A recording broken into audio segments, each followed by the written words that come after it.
C'est d'un autre ami griot dont je souhaite te parler dans ce podcast, qui s'appelle Koudbi. Je ne sais pas du tout comment on orthographie son nom. Je l'ai connu à la même époque que Jeff et au même endroit, à Emmaüs. Je le voyais moins régulièrement que Jeff parce que Koudbi, comme tu peux peut-être entendre dans la vibration de son nom, est d'origine africaine, du Burkina Faso. Et quand il venait en France, c'était pour des tournées avec sa troupe, une troupe de danseurs et de musiciens, principalement percussion.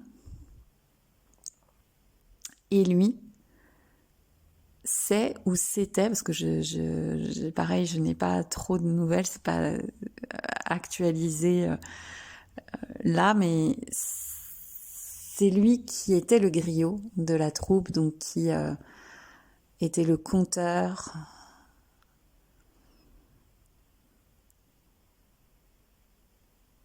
C'est lui qui faisait l'interface entre la troupe et le public. Donc qui expliquait les danses, les chants. Et il y avait des échanges, parce qu'il y a, comme j'avais déjà dit quand j'ai évoqué Emmaüs, c'est un mouvement aussi international, donc il existe aussi en Afrique.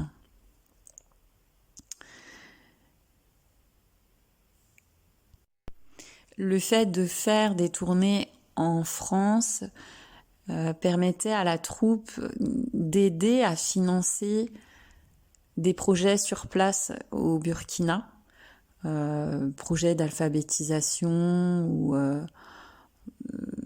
tout type de construction, de pharmacie, d'école, de radio. Et la troupe de Koudbi qui s'appelait Sahaba, elle a été invitée aussi pour des événements spéciaux liés à Emmaüs.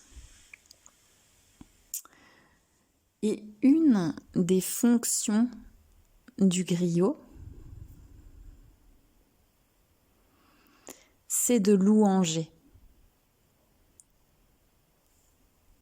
Le mot griot, de toute façon, vient de la tradition africaine et il est traduit de plein de façons différentes suivant les ethnies.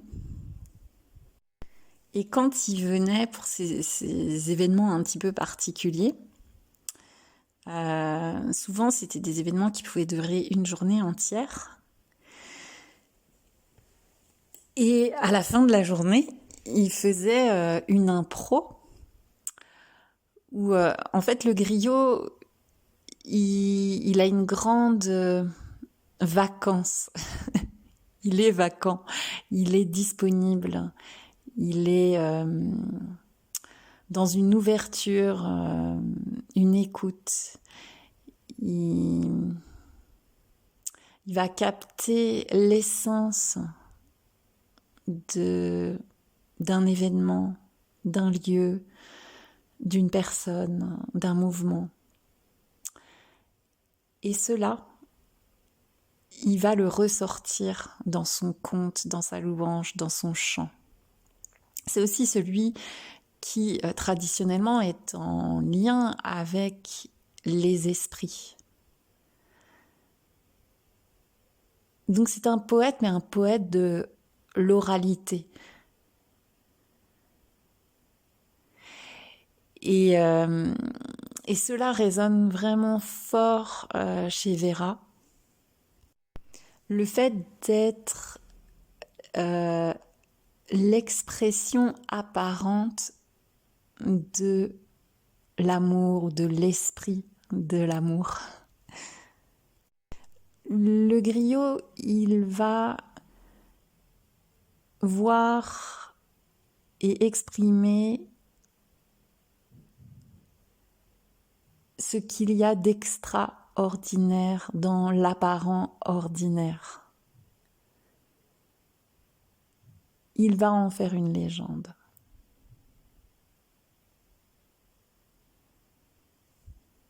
Un récit héroïque. En tant qu'enfant, j'étais fascinée par l'énergie qui émanait de toute la troupe, de leur danse, des couleurs. Ils apportaient vraiment quelque chose d'organique, d'animal,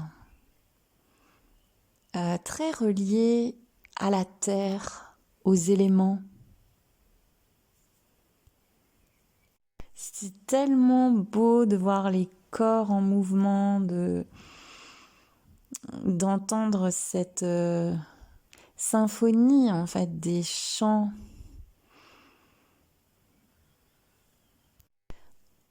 On avait l'impression que ça pouvait durer toute la nuit.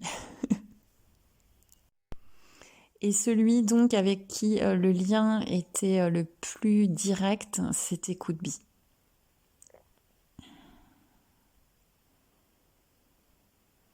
Il y avait une grande sagesse, une simplicité, une intégrité, une noblesse. C'est un charmeur cosmique.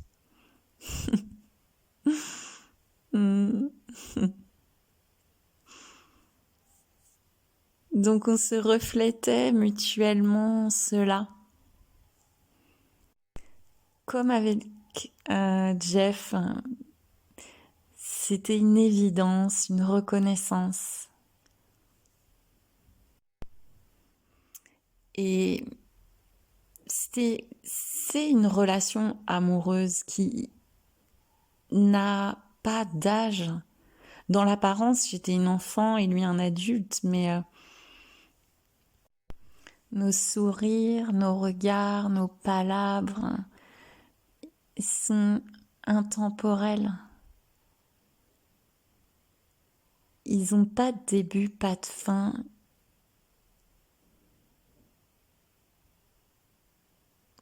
Parce que l'amour, c'est cette vibration infinie. Et le griot, il vient témoigner de cette infinitude et du fait que chaque un est unique, est précieux, est un chef-d'œuvre, est un miracle. Et chacun d'entre nous, à chaque fois qu'il y a expression, nous sommes les griots de l'amour, les poètes de l'amour, les troubadours. Nous sommes ce chant et cette danse infinie de l'amour.